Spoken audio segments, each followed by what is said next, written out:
Thank you, everyone, for tuning in to yet another episode in which I talk about issues related to public transport. Um, Now, the video that I made 2 days ago, I want to say 3 days ago, but no, I did it Sunday, not Saturday, um, was about how rapid transit changes the geography of a city. How the presence of a rapid transit network, by which I mean either a subway network or a commuter rail network that works for as urban rail, how it changes where people live, where people work, and where they play. Um, Now, I promised then, and I'm going to fulfill this promise right now, that the next stream, that is this one, would be about the kind of like intercity equivalent of rapid transit, which is intercity rail, specifically high speed rail. And I'm going to be somewhat loose about the definition of high speed rail. So something like the German network with all its slowness would count. So how is the presence of what's called high performance intercity rail? I will point out when top speed actually matters, how it changes the geography of a country. Uh, and this is not exactly a live, work, play type distinction because intercity trips are practically never commutes. Now, I recognize that there is such a thing as high speed rail commuting. High speed rail commuting is a source of extra ridership, extra revenue for the main high speed rail networks of the world. Now, I can't tell you what it is like in China because I don't have as good a breakdown of Chinese ridership statistics beyond just number of passengers and number of passenger kilometers. Judging by the passenger kilometers per passenger in China, it doesn't seem like there's much commuter rail there.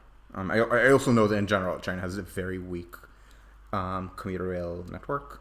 But again, judging just by numbers, it doesn't look like there's a lot of commuting on high-speed trains in China. In Japan, you can see there is some. I mean, they will tell you how many people use commuter passes. You can check average distance, but it's not actually that many people. Same thing in France. In Germany, the average distance per trip is much less than in France, but this can be explained as just a characteristic of the networks, where we can literally check high speed rail in Europe. There's a nice map that codes it by speed, and we can see on this map that France has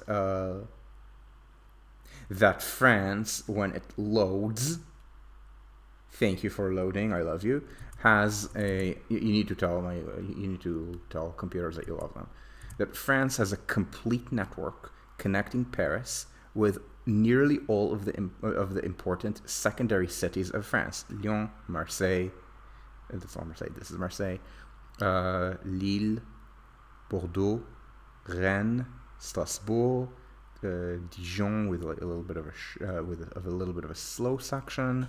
Nantes has somewhat of a slow suction as well.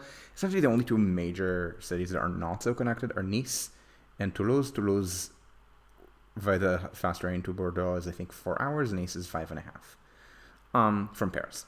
So this is a complete network that connects Paris to places that are pretty far away at high speeds. Red is 300, purple 320. Now Germany has spent about the same amount of money on new high-speed rail lines in the last 40 or so years as France, but the network, I mean, you can see some red in it, but first of all, this is fake red. This should be orange. The trains run 250. This is proper red, but there are constantly these slow sections. So Berlin to Munich is 4 hours on the fastest train. It averages about 160 kilometers an hour. The French high-speed trains average about 230. I think Paris to Bordeaux averages 260.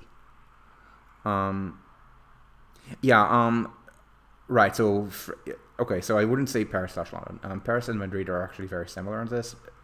I mean, to a good approximation, Spain imitated France, so it shouldn't be too surprising that they're very similar, to the point that Spain actually imitated France's worst feature, which we're gonna talk about in a sec. So the German feature is the average speed is kind of meh. Berlin to Munich again averages, I think the fastest trains average about 150, 160. Berlin to Köln, um, two largest metropolitan areas in Germany, counting the entire Rhine-Ruhr. Berlin to Köln averages about 120 or 130, which means it is the speed that you get today between New York and Washington, D.C., which is not high-speed rail. This red line that doesn't actually run at the speed, it should be orange. It connects Hannover with Würzburg, and some of all the connections to the bigger cities are slower. So the German network is slower than the French network, which to some extent suppresses ridership at long distances. And like, let's say Paris to Marseille is 3 hours. Berlin to Munich is maybe 10% shorter than Paris to Marseille. It's not 3, but usually 4.5. Fastest trains are 4. However, in Germany, the trains run on a regular schedule with the timed connections among many of the intermediate distance trains, the regional express trains. In France, they haven't heard of this thing called frequency. Maybe they have on some really high performance commuter lines in Paris. Maybe they try to do some reform on, I think, one line in Marseille or another in Nice. But for the most part, they haven't heard of this thing. So it's a bunch of cities that are connected to Paris by a couple trains per day. And so France suppresses short distance ridership. Germany suppresses long distance ridership. With that caveat in mind, and yes, the Northeast Corridor is a really good example of where you don't really need to think in terms of trade-offs because you have one incredibly strong corridor.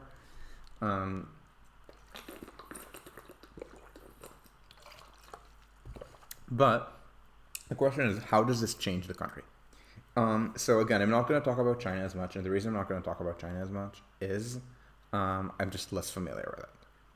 Also, it's a more recent network, and therefore there has been less time for the changes. But again, I'm less familiar with Chinese urban geography than I am with French or Japanese.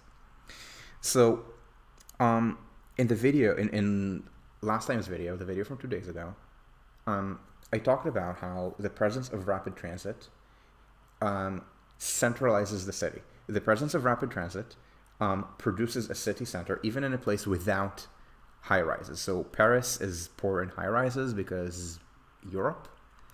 Even in a city with few high rises, the presence of a very expansive metro system means that city center becomes an attractive location to locate destinations because they're accessible from the entire region.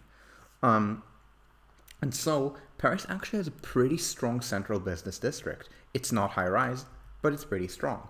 And if you look at and if you also include near center neighborhoods, so let's say secondary centers that are still very dense within the city. I don't even mean La Défense. I mean things like Bercy here, or I'm sure some people work at the only proper super tall in the city, the Tour Montparnasse, or some smattering of retail jobs around Les Halles, the academic jobs in the Latin Quarter, and the disaster zone known as Jussieu, things like that. You add all of these up, and this is a really strong. I mean, the central business is pretty strong, but also the city in general is a very strong employment destination. So the presence of a rapid transit network produces stronger centers. And shouldn't call it, I don't necessarily want to call it monocentricity. In some cases it is monocentric, like Munich or Stockholm. But even in cases that aren't, like Paris or Berlin, it's a strong center. This thing is, and as I said, high-speed rail, and to a lesser extent, the intercity rail mesh that we see in Germany really need to be thought of as rapid transit, but at the scale of something, but at intercity scale. I'm talking about countries at this point because high-speed rail networks are entirely contained within countries, by which I mean international trains are very weak. In the case of, let's say, Japan, it's because it's an island country. South Korea has one land border, and it is with North Korea. Taiwan is an island country. China has borders with, Mongolia? I mean, there are individual districts of Chinese cities with more people than Mongolia. And the connections to maybe what Vietnam. I mean, it's not something that China is gonna. I don't think it's something that China's going to prioritize, but I don't think it's something Vietnam's going to prioritize either. But even in a geopolitically more amicable situation, France to Germany, the trains are slow. The high-speed rail network in France, you see it lies within France, and then when you try to get to Germany, suddenly you're getting slow things. Green is a wish list. A lot of the green stuff is stuff that's pretty vaporware, like upgrading upgrading up to Mannheim. That's pretty vaporware. It's called the Baltic project is also kind of vaporware, unfortunately. I mean, it's gonna happen probably for standard gauge freight, maybe a couple passenger trains, but it's not going to be the high speed rail line that is going to make Tallinn like an easy intercity rail distance from Warsaw, let alone anything Western European.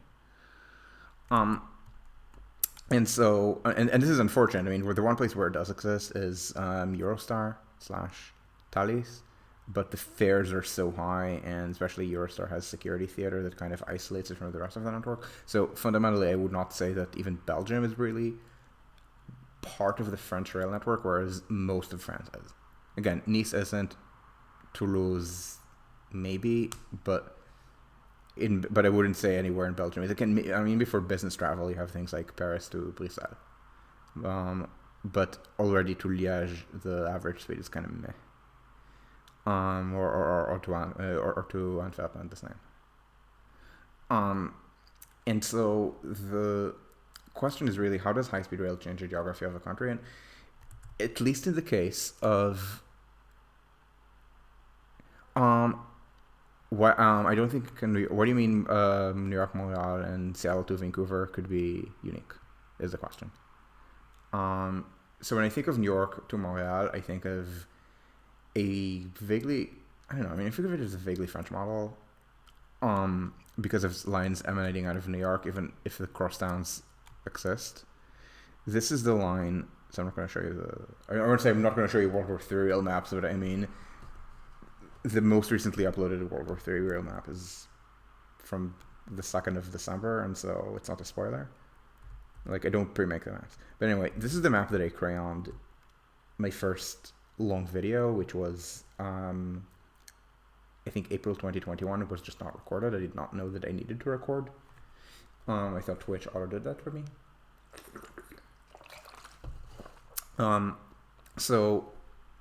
In case you're wondering about the color scheme, by the way.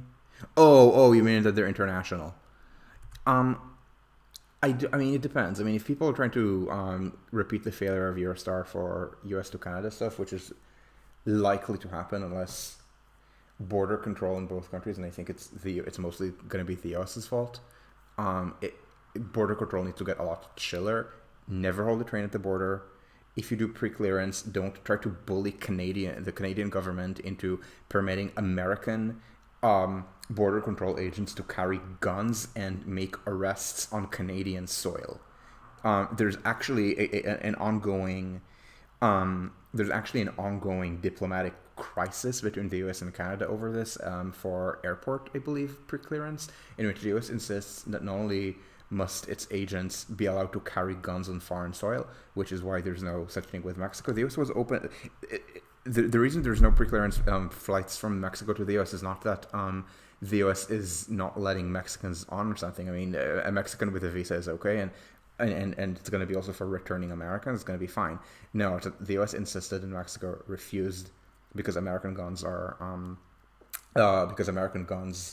being used by Mexican gangs for serial killings, and so the U.S. insisted its agents be able to carry guns on foreign soil. In Canada, they're demanding also right of arrest as opposed to just telling someone, no, you can't come to America,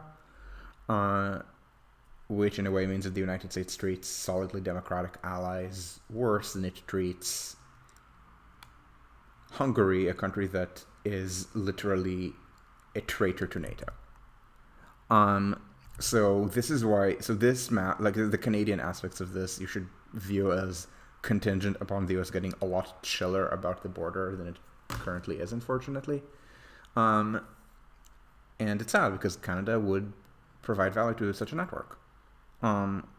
Moreover, this network, the internal Canadian one, it's not terrible without the US tie-ins, but it's pretty marginal, unfortunately. I mean, marginal doesn't mean don't do it. It means if the costs rise further, and this being Canada, the costs have risen further. Canada has horrific construction costs, then you can't do it. But anyway, the point is that you can't do cross-border rail, but you need to do it. But you need to stop trying to maybe profiteer off of the routers, which is what Thales is doing, or stop flagrantly downplaying it, which is what is done in the French-German situation, where the fares are okay and the speeds aren't.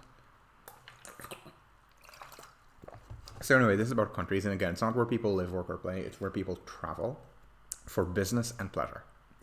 So let's do business and then pleasure, and then talk about the geographical implications. So business means that it's easier to do business on the rail line. Let's look at the French map again.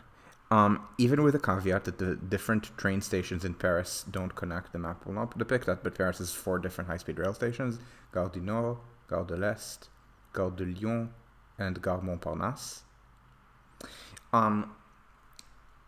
The easiest place to hold a business meeting in France is Paris. Why? Because everything converges on it. So in this way, the high-speed rail network took a country that was very capital-centric and made it more capital-centric. This is also something that we see in Japan. The best place to hold a business meeting is in Tokyo. Now, Japan does not look like a point with a bunch of lines emanating out of it. Japan, the high-speed rail network, is a line. Osaka is as central to this in theory as Tokyo. I mean, Osaka is also an important city of Japan. So I'm going to say, it's just a shape of the network thing. It's just that in practice, it just makes it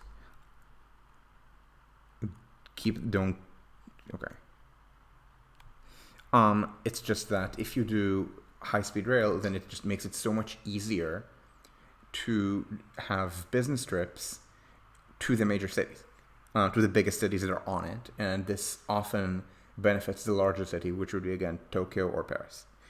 Now, again, I'm going to talk about the Chinese situation, even though it's really important, just because China does not have anything like high-speed rail. Let's do it in China just to see the network. First of all, because it's a massive network by ridership, as well as it's okay. Yeah, this is the size of the network. Are they going to tell me the ridership somewhere? Yeah. Eve of Corona, 2.3 billion riders, which makes this... I mean, Japan was, I think, 430 Eve of Corona, second largest in the world. France and Germany were something like 120 each, maybe? Maybe Germany was a bit higher than that? Yeah, I mean, basically all the countries in the world other than China combined, or maybe half of that. So China is something like 2/3 of high-speed rail ridership in the world. I think its share of passenger kilometers is probably maybe a little bit higher. Anyway, this is the network. And the point I'm making with this is that it's not just that China has done a lot to build high-speed rail, but also that the network, then the blue lines here are the fastest,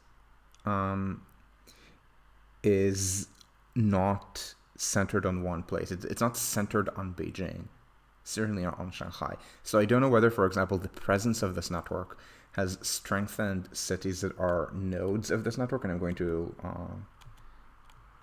blow it up a slightly larger thing. So on this network, what is the most central place to it? Probably, I mean, maybe Zhengzhou, judging by this. Wuhan actually is kind of a crossroads. Wuhan was, for example, the first place where they ever built a bridge on the Yangtze, because farther up the cities were not as important, and farther down Nanjing was like an incredibly important city, but also the river was wider, and it still is.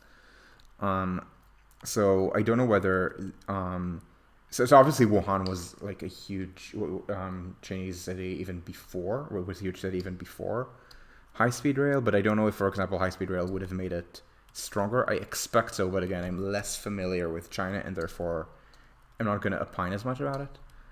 I will say that in Germany, um, we can look again at the main crossroads of this, um, and my understanding is that most of the work at Deutsche Bahn is actually done out of Frankfurt, and not Berlin, for example. And Frankfurt is kind of a geographic center of this network. Um, it's not the only one, but Berlin is kind of peripheral. Frankfurt also would have been much more central for West Germany when all of this was communism. Um, but so it just makes it easier to travel to one central location. That creates more business travel, but also it means that it's easier to specialize. Essentially, it means that you can have so you can specialize in the core periphery model, which is France and Japan. You can specialize in a German model in which each city does something different. So maybe on the conglomerates, actually going to be all over. It depends on where. So Munich, for example, has a lot of the industrial conglomerates, and then Frankfurt has the finance. And again, Deutsche Bahn. I believe Deutsche Bahn is mostly there just for convenience. The Rhine Ruhr, it depends on which city we're talking about. All the media actually is centered in Hamburg. So are so both Axel Springer and both Zeit and Axel Springer are Hamburg. I think der Spiegel is also Hamburg. So the now these are not necessarily about the rail network, because yeah, Frankfurt is, but probably other than Frankfurt, the biggest crossroad might be, I don't know, Hannover. Um, and I don't think Hannover has been like a boom town or anything like that. Um, Berlin. Berlin also had.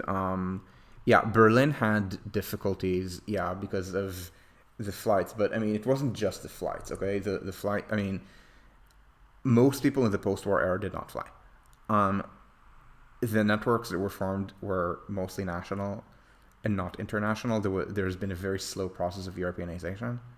The issue with Berlin is not flights were not permitted because of World War II argument. The issue with Berlin was there was a wall, and behind and beyond the wall was the DDR.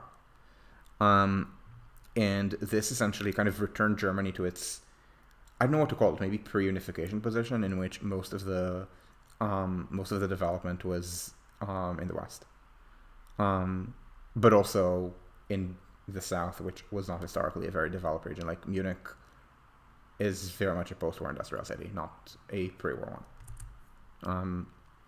I mean, yeah, Munich, like in the 1920s, Munich was one of the most important cities of Germany, but it was not exceptionally wealthy the way it is today. Whereas Berlin was and no longer is. And there's been a large increase in the city's population since then, whereas Berlin, no. So you can specialize in the model that is not core periphery. And again, Germany is a better example of this. Or you can do a hybrid with Italy having specialization with different cities in the north, but then core periphery in the sense that the south is incredibly poor. And you might also notice that the Italian high-speed rail network is mostly north. In the south is just Rome to Napoli. But that is essentially downstream of the fact that there aren't enough big cities in the south, whereas the north is just more urbanized. So the bigger cities, I mean, yeah, the south is Napoli, and then you have Rome, which isn't center but is rich. So yeah, you have Rome. So in the center, I guess you have Rome and Firenze, but then in the north you have Bologna, Milano, Torino. I don't know what to call Genoa and Venezia because because the northeast, like Verona and Padova, I don't think they're that wealthy, and Genoa is kind of rust belty. But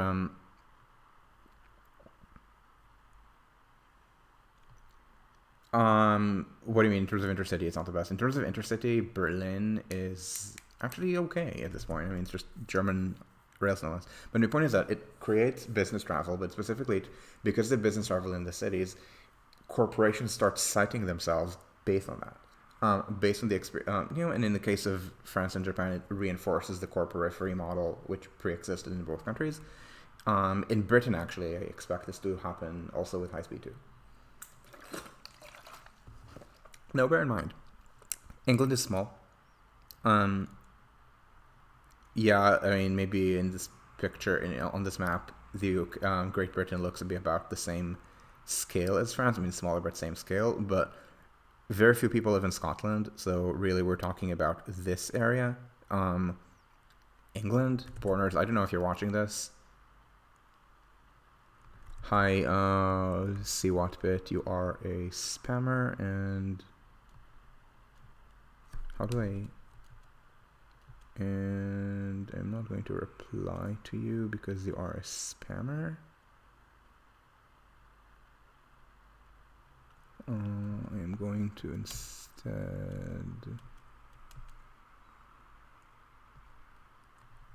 No, how do I?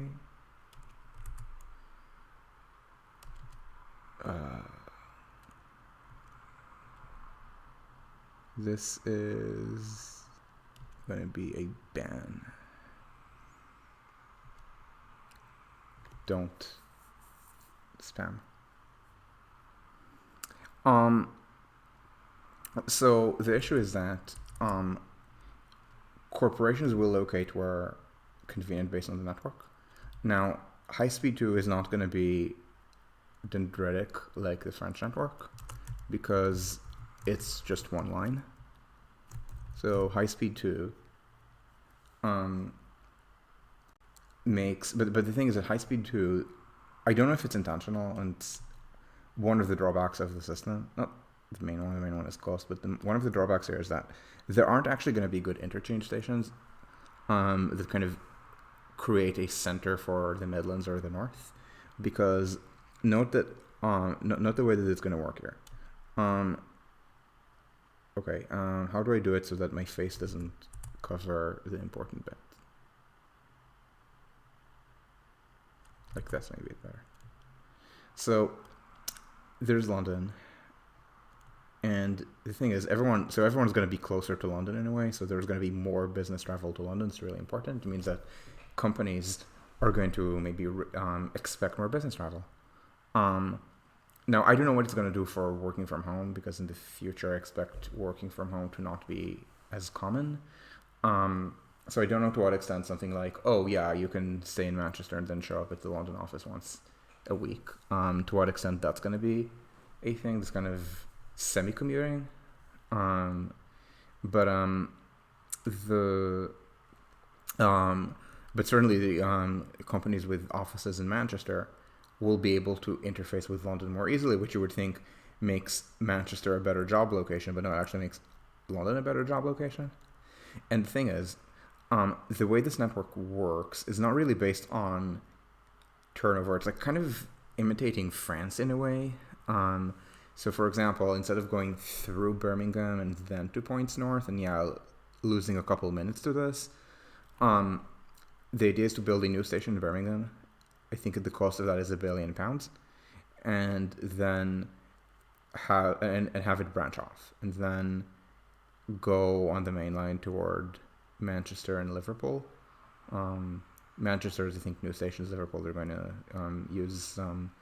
I think they're going to get into the Legacy line via Crewe, and then towards Scotland is Legacy line gets through Preston. Likewise, and now they're doing something really interesting, which is have a somewhat better connection to the not West Coast main line, but to the Midlands, but to what's supposed to be the East Coast main line is really the Midlands main line at this point. So there's going to be this East Midlands Parkway, which is kind of near Nottingham and Derby. I think it's supposed to be somewhere between Nottingham, Derby, and Leicester. I never remember the exact location. But it's somewhere serving these cities. So maybe not Leicester. Maybe Leicester is, but Nottingham and Derby. and then onward to Leeds. But the thing is, there isn't going to be like a point in the middle that's going to be a junction. It's not going to be like the historic Crewe and Preston, where... Okay, I don't want to show Crewe and Preston on this because it's going to be... Let me see if I can find it. Okay. So, it's not as good. Okay. Hopefully if I find a good map of the West Coast Main Line, you'll be able to see the importance of Crewe and Preston. These are the main junction stations of the West Coast Main Line. Here is in the schematic. So the West Coast Main Line has so many bypasses. So around Northampton, historically it would go to Birmingham, but they also built a line called the Trent Valley Line that bypassed Birmingham, and then there's a separate bypass toward Manchester. But the main way it works is that the trains toward the north go to Crewe, and then from Crewe you can go to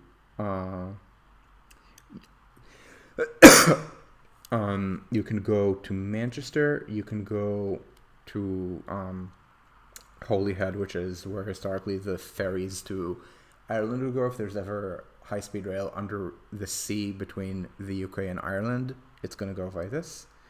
And or you can go to Liverpool, or you can go to points north towards Scotland, and Preston is where all of these lines kind of converge back north, maybe not from Liverpool, but from Manchester and direct from London for service towards Scotland. And East Midlands, yeah, it's supposed to be I think it's supposed to be a French-style not city station. What's the point of bypassing the cities? The trains slow down when they hit the cities. So when you bypass the cities, you save time. And these are people who very clearly think like French rail planners and not like Japanese ones. The sort of stuff that they say is obviously impossible that Japan does all the time, that they're spending £1 billion per station to avoid when the new stations in Birmingham and it's not Birmingham, I think maybe Manchester as well, and they're doing some expansion of Houston. They have this idea to make Old Oak Common into a big interchange. I mean, there's a lot to criticize about the cost, and I might need to do a full video about this, and by might, I mean definitely. But the point is that there's not going to be any node here. But even if there were, I mean, Crewe was a big node of the West Coast Main Line, but it was just rail yards. So high-speed rail can make nodes of the network more important, but there needs to be something there first. It cannot be it can't be middle of nowhere. You can't declare that from now on Sejong is your capital, or whatever they're going to call the new capital in the desert that Sisi is wasting Egypt's resources on, or what's the name of the one in Indonesia? Nusantara?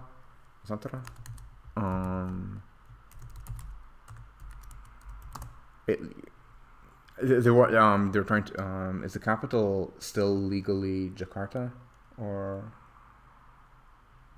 no? The capital is Nusantara.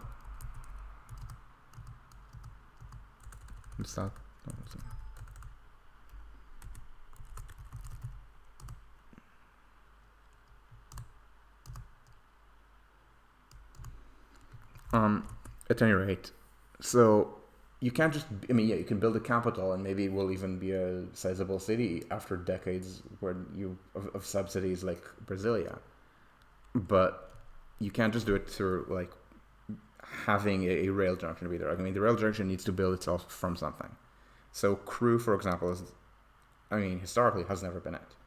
And I talk about things like, and one of the points I'm making when I'm saying that England is smaller, is that the trip times from London to Birmingham and Manchester are already not bad for regular travel. I mean, I think it's like an hour something to Birmingham and maybe 3 or 2.5 to Manchester. We can check this. National Rail Inquiries. From London, all stations to Manchester. I believe the main one is Piccadilly, and let's leave tomorrow at noon. Go.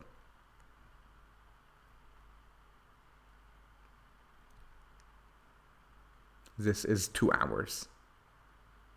London to Manchester.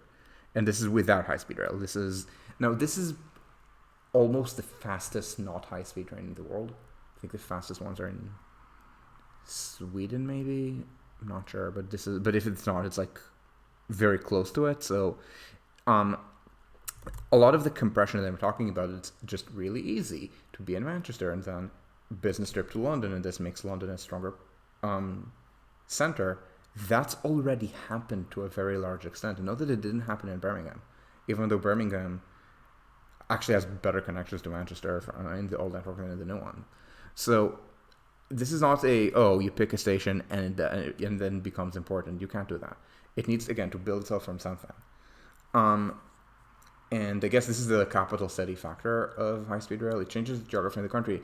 It compresses it, but it specifically compresses it, like in the same way that rapid transit compresses geography along a line, high-speed rail compresses geography also along the lines, and then, by implication, stretches it parallel to the lines. Sorry, not parallel, orthogonally to the lines. And again, while we're in England already, in England, there are 4 main lines. West Coast main...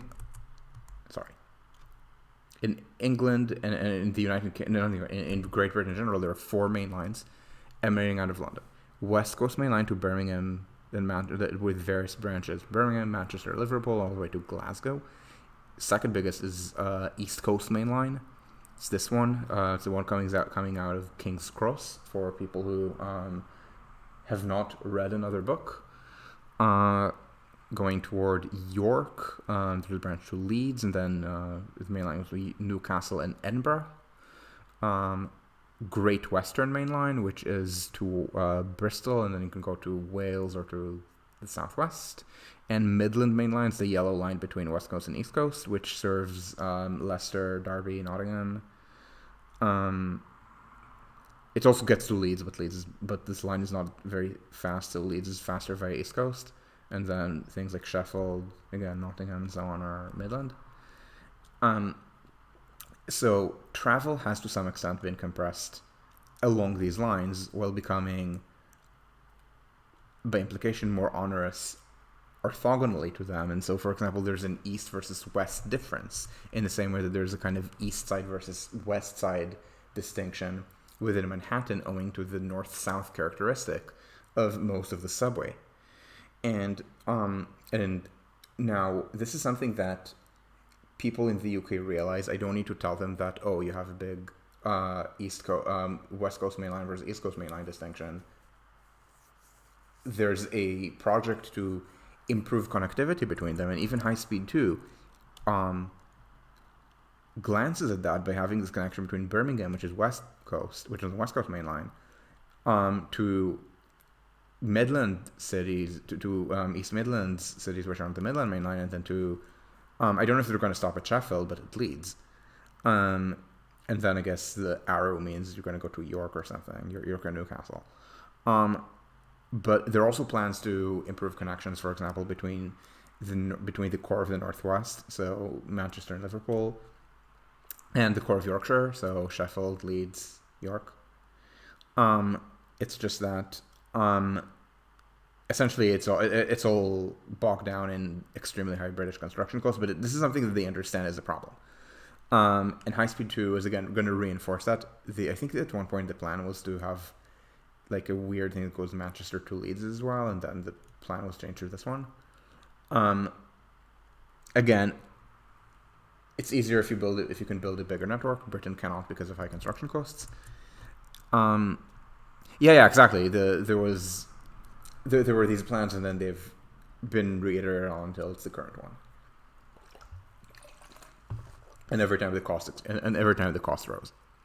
And so, and likewise in France, the connections between the provinces are now weaker because, you can drive, and you can drive at the same speed as before, but the train is so much faster when it exists. It doesn't exist between, let's say, Lyon and Bordeaux. What does exist is Lyon to Paris and Bordeaux to Paris. This is essentially a business trip, because it's a business trip situation, because it's about where companies locate, where the business trips go. So as I said, it's about business trips and leisure trips. So let's now talk about leisure trips. Um, leisure trips, um, leisure. How's the word pronounced? Leisure, I think. Um, tourism trips go where it's very convenient. Wasn't there a plan? There still is a plan. By the way, when I say plan, I mean there were trains between Oxford and Cambridge. The reason Bletchley Park was put where it was in the war was that it was literally the intersection of the Oxford to Cambridge railway with the West Coast Main Line. And so they ended, and therefore Bletchley. It's just that the line, it's just that as they were modernizing the lines, they modernized the strongest ones, starting from London, to the point that it was that the fastest way to get between Oxford and Cambridge was via London and not via this line. Now, they're talking about reviving it now, but again, high British construction costs. And so and so the situation in a way with leisure travel is that people go where it's possible for them to go. Okay, a place can be stunning, but if you can't get there, it's not gonna have tourism. I mean, Antarctica. I mean, I've seen pics. It's stunning. You basically can't get there, and if you're trying to go into the South Pole or something, and not just the periphery, you literally can't get there until you work there. Unless you work there. And the same is true, for example, tropical rainforest. I love tropical rainforest. Whenever I go into a tropical country, if I get a chance, I try to walk through like a patch of forest that has been preserved. Like in Singapore, there's a handful, and they're really nice. In Barbados, when I was at a conference, again, the highlight was walking through a patch of forest. These forests are amazing, mostly because these are really hot countries, and the forests are less hot. There's much less sunlight reaching the bottom. There's usually very good breeze. Ample shade, again, very little sunlight reaches the bottom. And so that is all stunning. How much tourism do you think there is in the Amazon rainforest? I mean, yes, there's ecotourism, but the ecotourism mostly is where you can get to. And so by the same token, the presence of a transport network will reshape tourism travel around the availability. So now this means that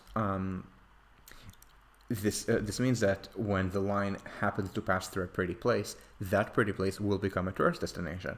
In the Canadian Rockies, for example, the main tourism towns, they're all in Alberta, right next to the border of British Columbia.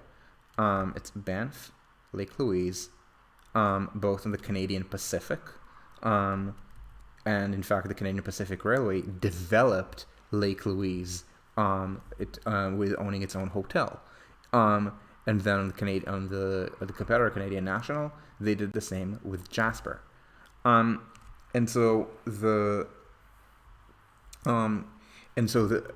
it's not that these three locations just happen to be the prettiest places in the Canadian Rockies.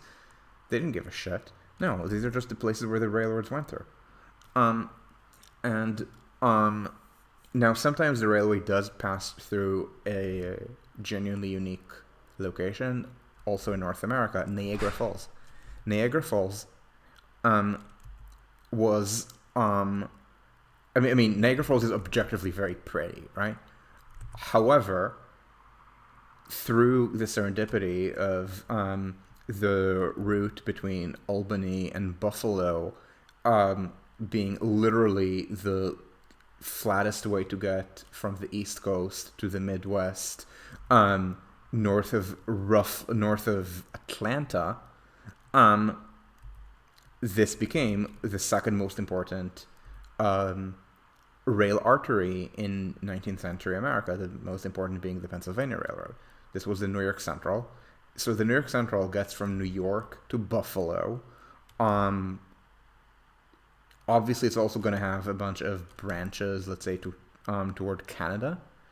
And as it happens, look at Buffalo. Buffalo is very close to the falls. So yeah, The line to Niagara, so the line to Niagara Falls was heavily promoted by the New York Central. Now I don't know if the New York Central actually got into Canada or just to the border, so I don't know to what extent the New York Central was trying to promote the inferior American Falls. You might be able to see on Google here, like the view from Canada is just better than the view from the United States, just because of the bend in the river. So you can see American Falls, which is this one.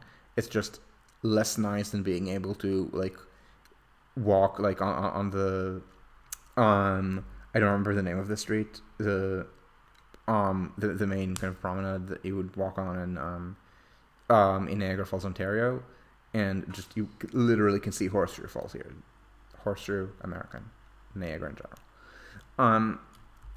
And maybe even go underneath. There's a tour to like a cave or something. This is so I don't know how much the New York Central is involved in this side as opposed to this side, but just as it happened, a really nice location for tourism happened to be near a railway. So, however, that's not the only way you're going to do tourism by rail. So, what else can you do tourism by rail? Cities are actually big cities are tourism destinations. Okay, I mean there are tourists in New York. The first thing everyone in New York learns is how not to be a tourist. Okay, it's how not to act like a tourist. There's a minimum walk speed. If you fail to meet the minimum walk speed, you are a dishonorary tourist. Like there's an entire culture in New York of hating on tourists. Everywhere there is tourism, there's a big culture of hating on tourists. Okay, and Paris, it's different norms, but same thing.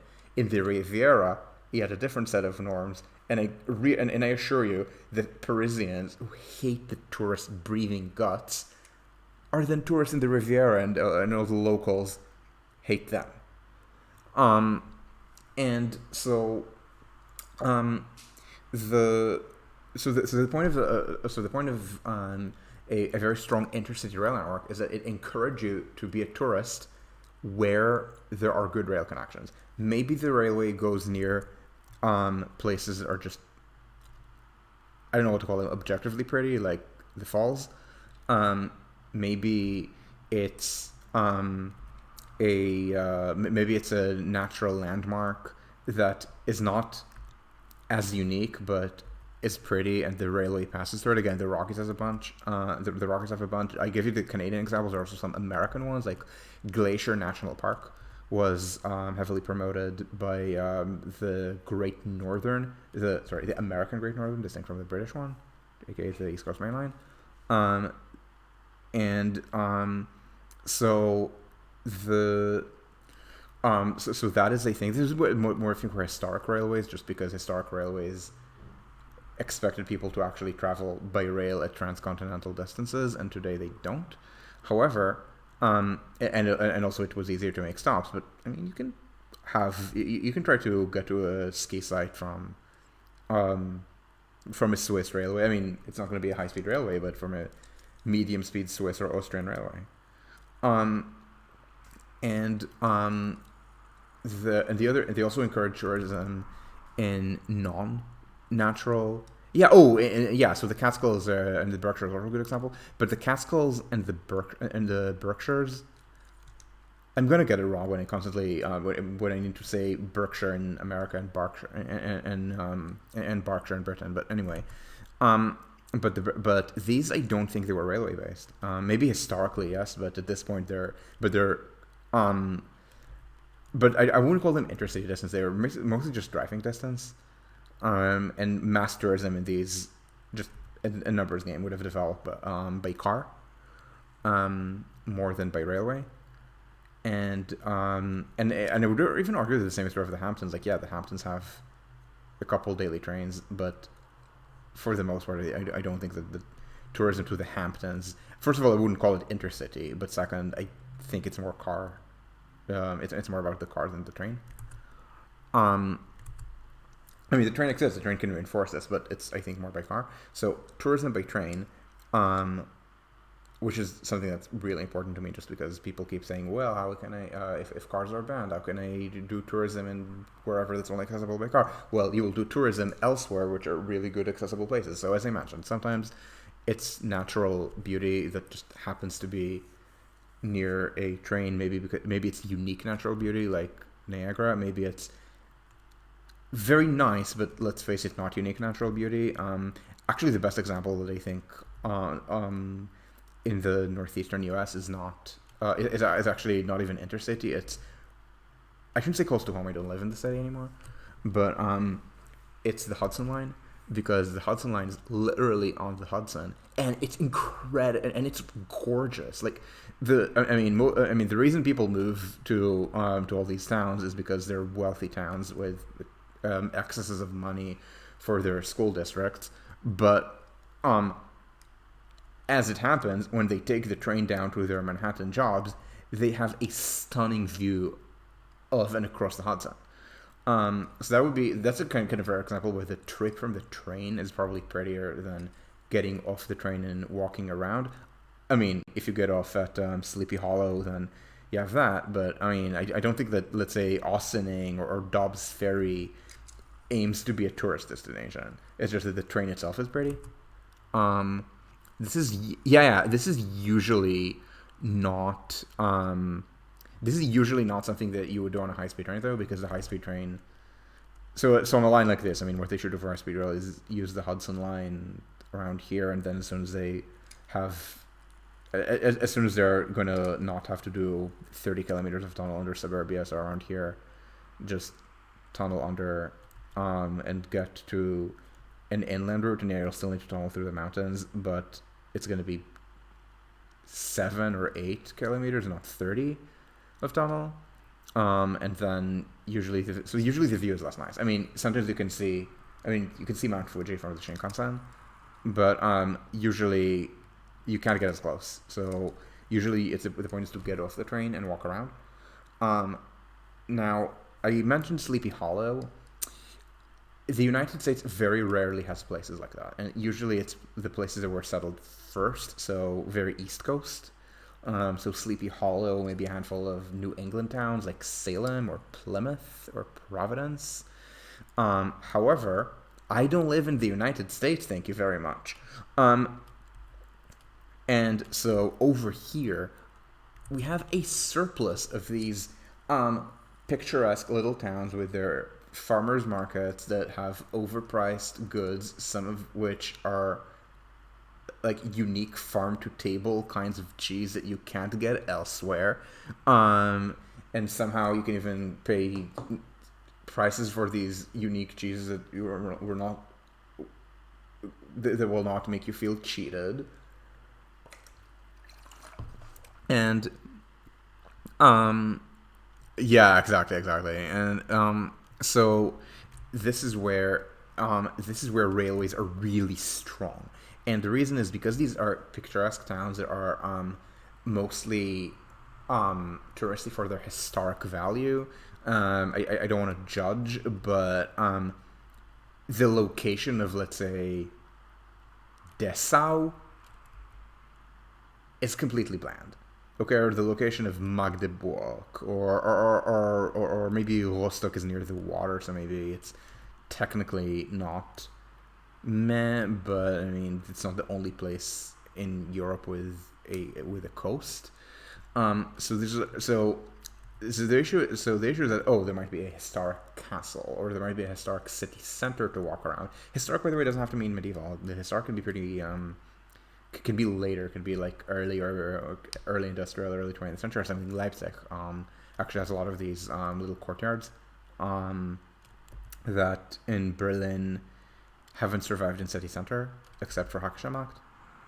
So here, I mean, you have all these Hefe that you can walk through in Leipzig, and again in Berlin, there are only a handful of these exist. Only a handful of these have survived, and again, it's mostly Hackschamacht. They survive more for residential buildings, but that's not where you're going to have stores lining the insides of these as well, or little museums or galleries. And so essentially it's looking at this kind of touristy historic city center and going there because the trains get there, because the train, because the rail network is already shaped around this back when people didn't think of the Christmas market as a cute tourist destination, but as where people shop for Christmas. Um, and so this is where you have all these towns. Like, maybe Leipzig is not small or anything. Like, I mean, Le- Leipzig is small, but you can go much smaller than Leipzig or Hannover. I mean, you can get to things like, well, wherever the network serves. So probably there will be something like Würzburg, just because, or Fulda, like all the lines that are on the high speed line that I was showing you here. This one, the one goes from Hannover to Würzburg. So things like Würzburg, Fulda, Kassel. Um, so um, and maybe Erfurt, just because the line from Berlin to Munich happens to pass through it, and by happens to pass through it, I mean the state of Thuringia insisted, and the federal government paid a lot of money for this, just because there's more tunneling involved. Um, Thicker mountains, less thick mountains. Um, but moreover, it's not. But in Germany, remember, in Germany, we don't just have the high speed trains. The point is to build a medium speed network where there's more connectivity and more frequency, and so you can actually get to these other towns. So if I don't care about Erfurt, but I want to go to Jena, I can change your train to Jena. Or same thing if I'm trying to go to, I think at this point the trains from Berlin to Munich do stop at Bamberg, or from Nuremberg, or I can take a train to Bayreuth. So all these, or I can get, I don't even know from where I would take the train to Regensburg, or either Nuremberg or München. So the point is that you have all these little towns that, if you're not very familiar with Germany, you only know them because you've played Tour on Taxis. And so these are all nice tourist destinations, and the presence of high-speed rail means that urban tourism, again, doesn't have to be, I mean, it is going to include big city tourism, so tourism in Paris, or in London, I mean, yeah, big tourist destinations, but also tourism in smaller towns that do have local tourism, and again, it can be, it can be, again, the local castle, museums, the farmers markets, the usual, um, and then there's a kind of a novelty factor to trying them out in different places, and sometimes it's going to hit something that just happens to be very pretty. Mountains probably not, because high speed trains are just going to go under. But again, you can still take Swiss trains to ski sites.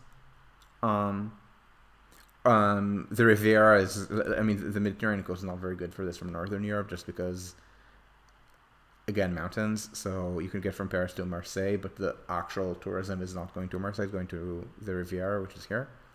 They keep downscoping and delaying the high speed line just because mountains mean high costs.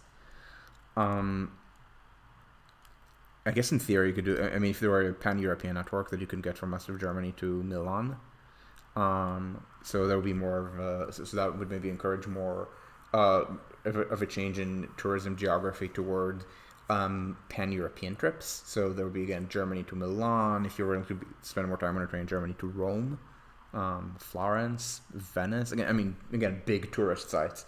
And when we're getting to Venice, especially, or even Florence, we're getting past there's a nice Christmas market there, right? I mean, like, Venice has much more tourism than, there's a nice Christmas market.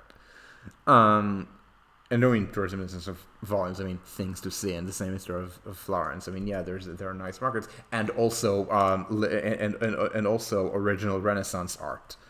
Um, and the So it means that tourism, first of all, is going to be more urban, including in the sense of big city, again, Paris, or Tokyo, or London when this gets built, or honestly with Eurostar Paris to London. It means more tourism to cities that happen to be on the line. More tourism in general that is kind of the small picturesque town type of tourism, as opposed to the let's drive to a randomly selected forest type of tourism. Again, probably forest type tourism is going to be in decline, with Intercity rail. I mean, if there's regional rail that gets there, then sure. I mean, there's some cool wooded areas that you can take a train to from Berlin. I shouldn't say from Berlin because often within city limits, just not where anyone lives, like here, here,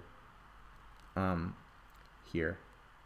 Almost like I don't want to quite call them city parks because I think of city parks as something more central.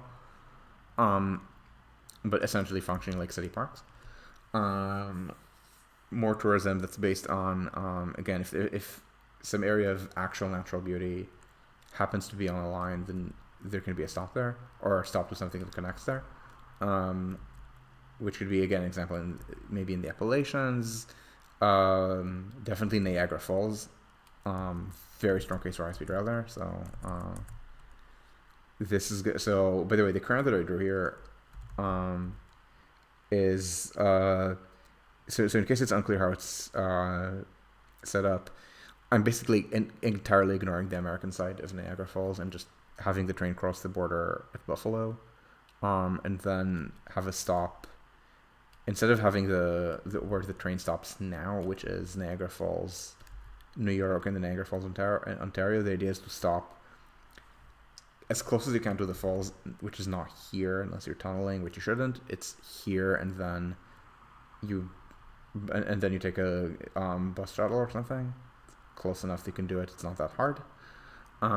If buses are too inconvenient, you literally can build a train. It's going to be a very short tram, but you can build it. And so this is how the price of high-speed rail would also change the geography of tourism. Again, the tourism has always gone where it was available, or rather where transport to the nice sites was available. And high-speed rail essentially is going to change that in the sense of creating more opportunities, which would then compete with ones that are car or plane based. So let's say pan-European network in this case would encourage more intra-European tourism.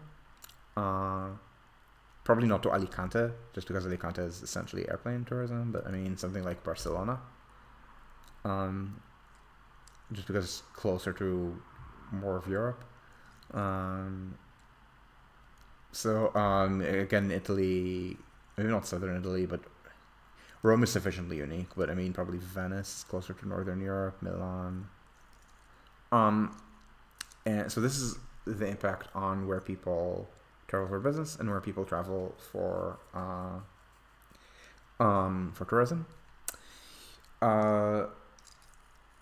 It also means more personal connectivity, just for trips that are neither business nor tourism. Like if I'm visiting friends, I won't call it either, but it's something that's just going to be easier if such a system exists. So in that case, it just means you can see your friends more often if they live elsewhere in a different city but on the network. Which again means in the same country for the most part, just because cross-border rail kind of sucks, unfortunately. And so these are the main, I would say these are the main ways it changes travel. Oh yeah, there's also, then there's so religious tourism is a thing. I kind of want to push back though about to push back on videos of religious tourism and high-speed rail, because religious tourism often is in like very historic places with a religion that might not be easy to access by train. I mean, if you're Christian, where are you going? I mean, the Vatican? I mean, yeah, that is absolutely accessible, but then you're going to Jerusalem, maybe. How the hell are you going to Jerusalem by train? I mean, you fly into Tel Aviv and then you take the train, from Tel Aviv to Jerusalem. Or if you're Muslim, the most important religious tourism is Hajj. You're not going to take a train to the Hajj. Okay, the distances are enormous. You're going to fly in, and yeah, there's this internal system that Saudi Arabia built that gets you, that gets people around um, between Mecca and Medina, but there's no but the amount of space we're going to need to cover to get more of the Muslim world to be able to take a train to Medina and Mecca is extreme. I mean, let's see, the populated part of the Gulf region are to some extent here, but okay, there's Riyadh, which is just an extractive capital, and then it's literally the other end of the region. Okay, so what, Dubai, Riyadh, Medina, for not actually a large population. Um, and then vast distance to Iraq, the Levant. Like the only, the Levant has pretty high population density. Well, farther parts of Jordan, but like Israel, Palestine, Lebanon, the less deserty parts of Syria, maybe Oman. But first of all, it's far. Second, it's still not that many people, and third, something's going to need to resolve the issue with because especially for the Western Levant, you need to acknowledge Israel exists. Then Egypt, yeah, Egypt has high population density, but along the Nile, not in the desert. But that means how the hell are you gonna get by train from Cairo to Mecca? Okay, or to Medina, Cairo. Then there's gonna be, I guess, you're gonna go via essentially the only thing that's gonna remotely work is something via Tel Aviv, and then Jerusalem, and then I don't even remember. And look at where I'm saying Tel Aviv and Jerusalem are in this. Okay, so not Ashkelon, Tel Aviv. Then you pinch and you go to Jerusalem, and then from Jerusalem you go to Amman probably, and essentially there's no other way to do the network because Hajj is people with not that many, but it's not enough people to sustain such a thing by itself. Like just to Amman, it's 600 kilometers. Which is good high speed rail distance. Yeah, exactly. The point is that literally the most important religious pilgrimage in the world is Hajj. So okay, so now from Amman you're gonna try to get to Medina. That's like 850 kilometers, just Amman to Medina. So that's not really viable unless you literally ban airplanes. Now I do have a subplot about that in World War Serial that planes are banned, so they're trying to encourage domestic tourism to do Hajj because literally nobody else can. But until that happens, it's an airplane trip. Vatican is more accessible, and that would be where cross-border rail would be nice. Where else? Jewish religious trips. There's another culture of people who are traveling to Oman, but why would there be a train to Oman? And I don't mean why would I'm sure there's a train to everywhere because it's Ukraine, but in general, why would there be a train from why would someone trying to invest in making Oman like a major center of the Ukrainian rail network?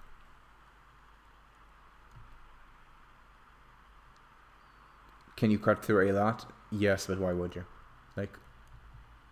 Essentially the only reason to cut through Eilat is to connect Egypt with Saudi Arabia, except this is such a long thing that not enough people would ride, and you're literally avoiding all population concentrations because I'm sorry, Eilat and Aqaba are not sufficiently big for this. So really the line has to do something like Cairo to Gaza to Tel Aviv, which by the way, if there were some semblance of Middle Eastern normalization, that would actually succeed, or Tel Aviv to Beirut, Tel Aviv to Tel Aviv to Haifa to Beirut, Tel Aviv to Nazareth, to Damascus to Haleb, Tel Aviv, Jerusalem, and then figure out how to go down up, the elevation difference. Jerusalem, Dead Sea, let's say Jerusalem, Yericho,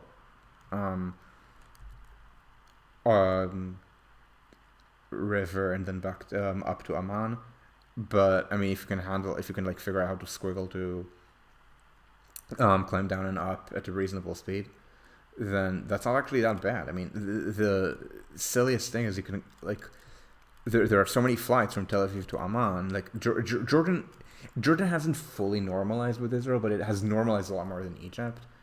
And this is something where literally it's like something that's in theory in an hour and a bit by car. It's just that um, the main car route hasn't existed because why would they build that? The actual pass is called Allenby Pass. I think it's this one. Um, Israeli citizens are not allowed to use it.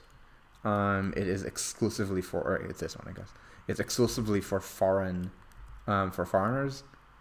Um, and so this is, and so that would be, again, would be kind of normalization, but, um, but separately, you have to build from things like this. Um, for anything else to work. They're like, yeah, Egypt and the Levant could make this work, but that to Saudi Arabia, I mean, the distances are too big. So yeah, exactly. Also the fact that Haredi Jews are like generally not going to take trains is a thing. Um, but anyway, but also most religious people in the world are not Jews. Like most religious people in the world are Christian or Muslim or maybe Hindu. Um, so the so yeah, religious pilgrimage is also an example, but it's something that's very hard to move because you can't tell people. I mean, what are you going to tell people to stop going to Jerusalem and go to more interesting places? Everyone knows there are more interesting places in Jerusalem. Um, they still go and expect there to be a spiritual experience there and not an experience of seeing someone throw a chair at someone else on the street experience. Yes, a Tel Aviv hub would be amazing, and the problem is that Israel thinks of itself as a villa, as a cottage in the jungle, um, to use Ehud Barak's term.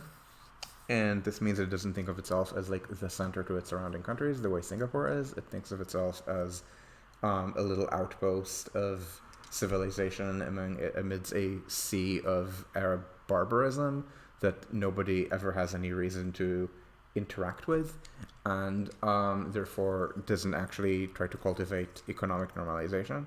The people who are trying to cultivate economic normalization tend to be at the other end, so that's like a UAE thing, for example, with a normalization with that normalization agreement.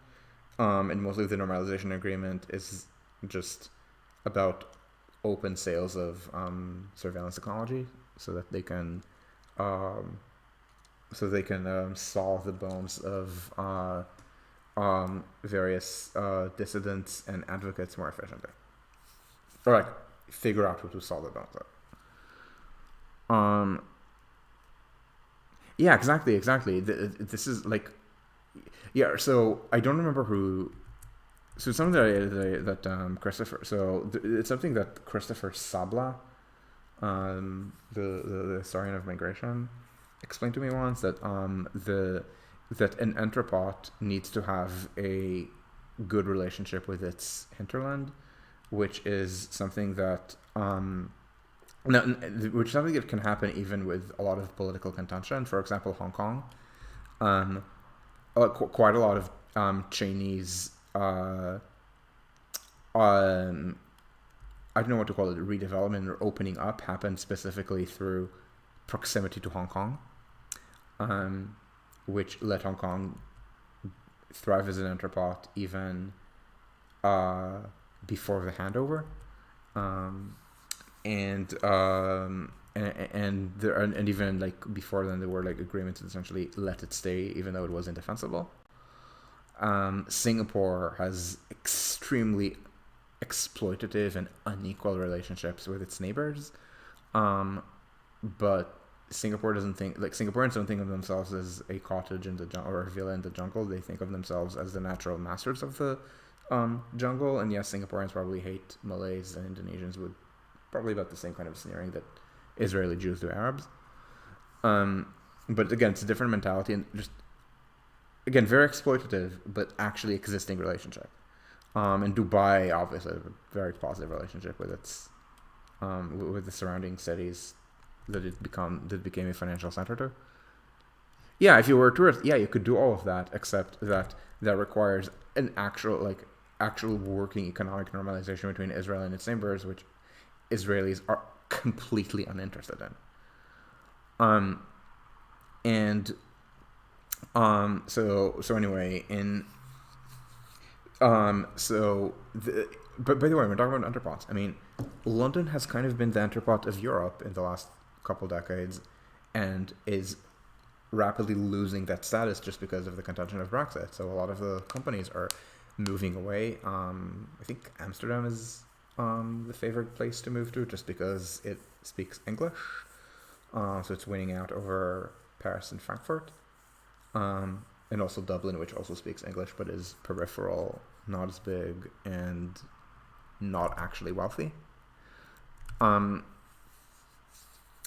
so this is so this is essentially the issue for tourism. And yeah, you could also do a tourism, Jay, what you're saying, where like someone who comes in spends time in more cities. But for the most part, this is going to be domestic or intra-regional tourism or inter-block tourism if it were cross-border rail in Europe.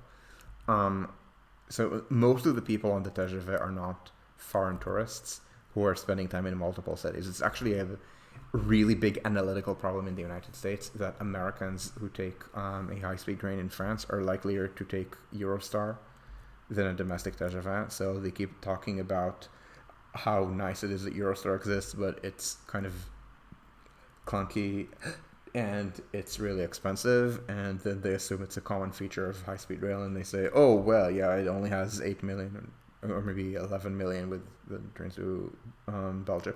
Maybe it only has 11 million people, so yeah, obviously other trains couldn't succeed, and then you need to explain to them that the domestic TGVs have 120 million people just because they don't charge these horrific fares and they don't make you go through they don't make you go through security and passport control. And so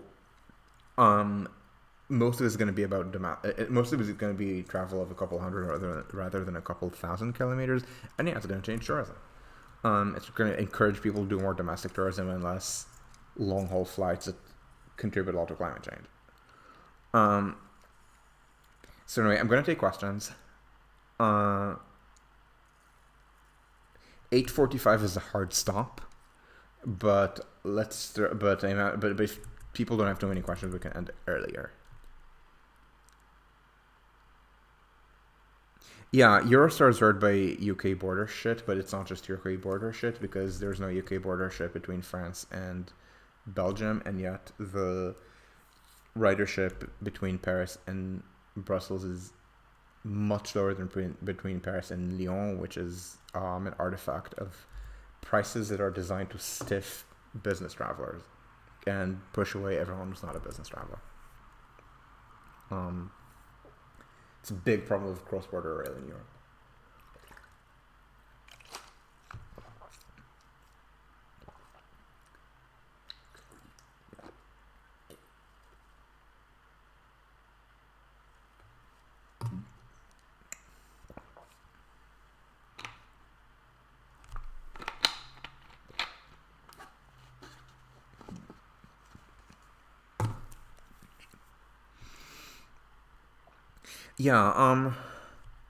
Yeah, and the same is true of Amsterdam. Like Amsterdam has the double whammy of both being expensive and being slow because it's expensive because Thalys, and it's slow because they haven't bothered making the trains through Brussels or between Brussels and Antwerp fast. Antwerpen to Amsterdam, I mean, it's German high-speed rail speed, but it's look how close they are.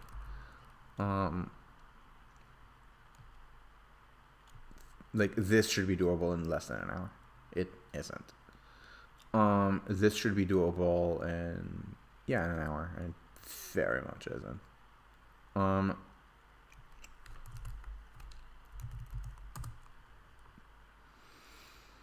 Plan je reis. not Breda, Amsterdam, Zuid.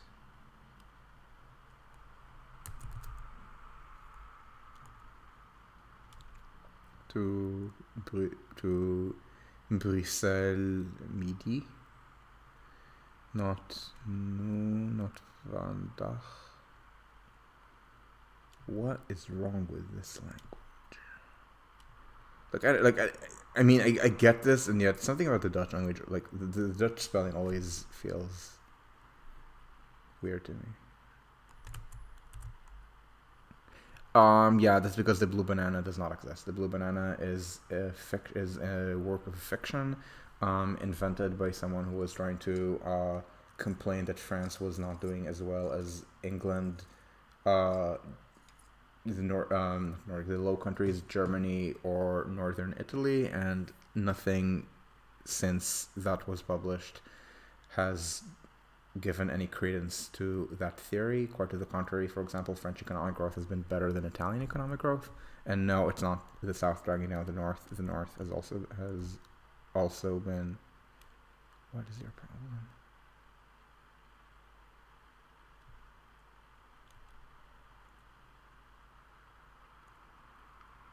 Are they just? No, I'm not.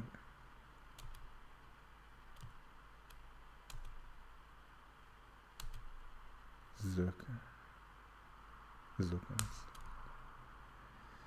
Note that they're not telling me what the prices are. No, what the trip times are. I hate I hate every living moment of this. Okay, now you're finally telling me how long it takes. An hour 47. This is something that, to be very clear, if it were an hour, it would be slower than the fastest train in Germany, and substantially slower than the average TGV in France.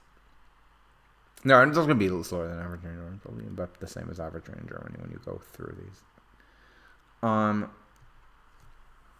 And so this is something that's kind of slow, and also, yeah, I can. Not also okay. So the slower trains, 25 euros. The faster trains are charging me Thalys prices. Uh, this is like a this is a pretty common thing of business analysts to try to divide the market, because what the hell is frequency? Yeah. Yeah, exactly. Yeah, it would make it more palatable. I mean, if they also cut 45 minutes from the trips to London by getting rid of security theater and border control. I mean, at this point, if they're doing a second referendum now, it's gonna go back into the EU is gonna win. Are there examples of cross-border rail travel done well? I don't think so. Um, Maybe Germany to Switzerland.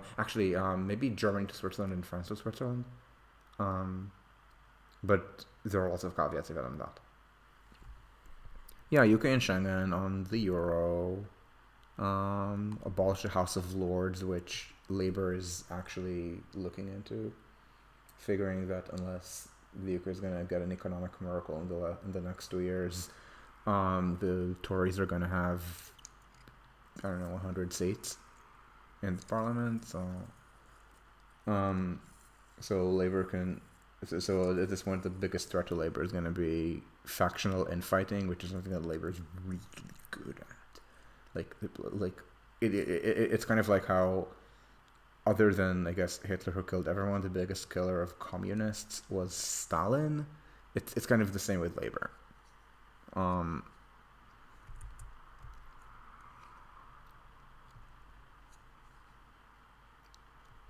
No. The Lib Dems aren't going to be the opposition. Okay, I don't think the Lib Dems are actually going to surge.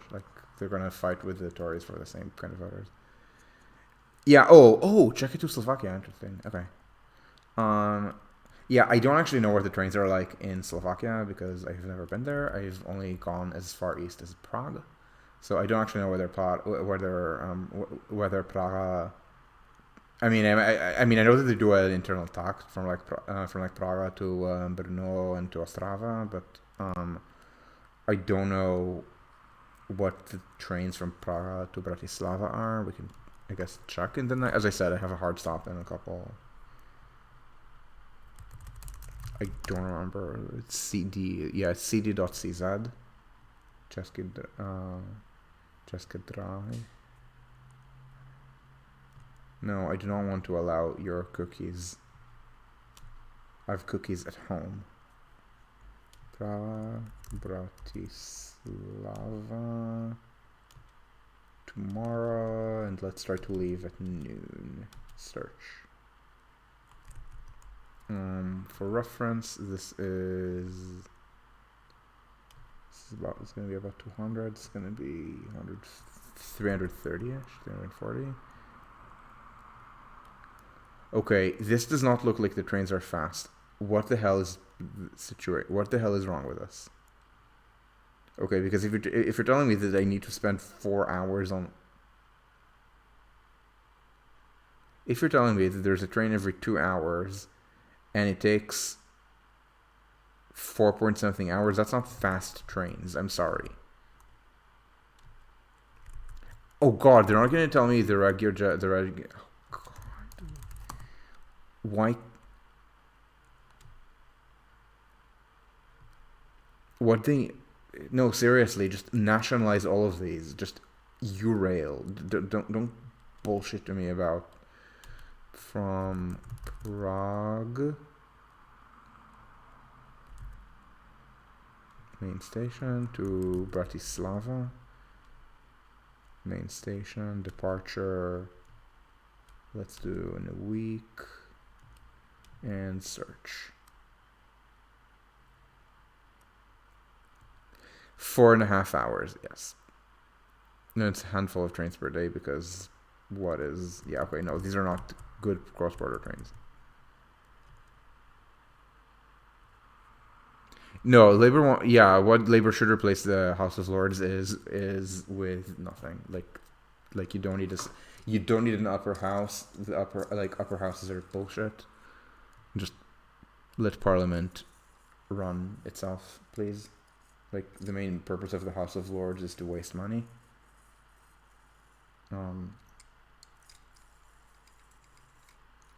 Anyway, so is there like time for we have time for 1 or 2 more questions, so shoot, and then we're gonna end this. As I said, 8:45 is a hard stop. Look at the time. It's below my head. You can see you can see the time.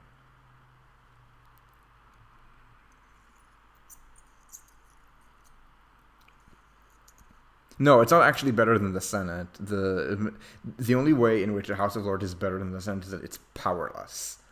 So it's a waste of money, whereas the Senate's existence is a waste of money and also makes it impossible to legislate.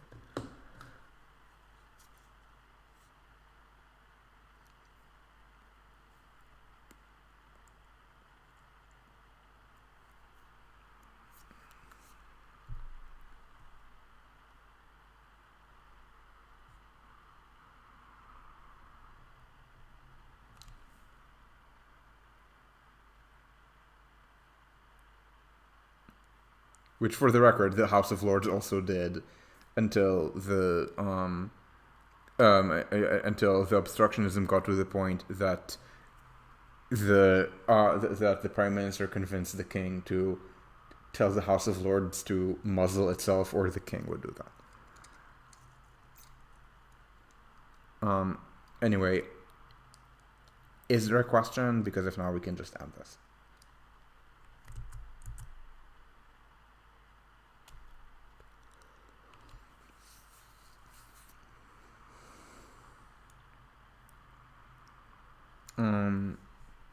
Alright, so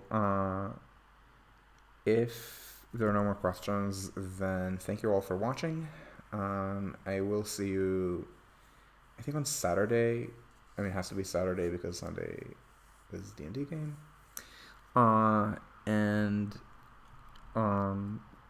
Thank you. So thank you all for watching.